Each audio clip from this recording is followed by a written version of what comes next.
兩地牌4月份排隊名單出來啦。我哋第一個睇下深圳灣先嚇。咁深圳灣咧係排到去472名嘅，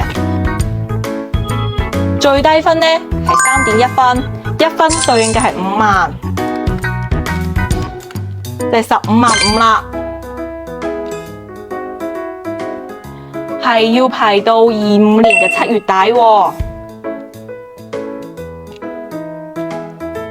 然之後我哋再嚟睇下沙頭角，咁沙頭角咧係排到去62名嘅，最低分咧係3.2分，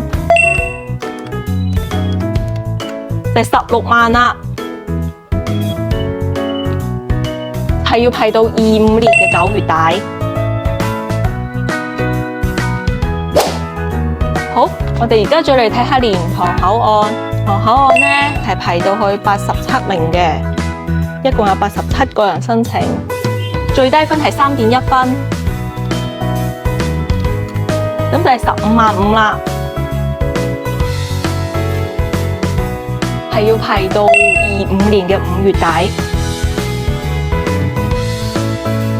咁深圳灣咧上個月係批咗300個嘅，沙頭角咧係批咗40個嘅，蓮塘咧係批咗60個嘅，而家出牌好快啊，快啲嚟辦理啦！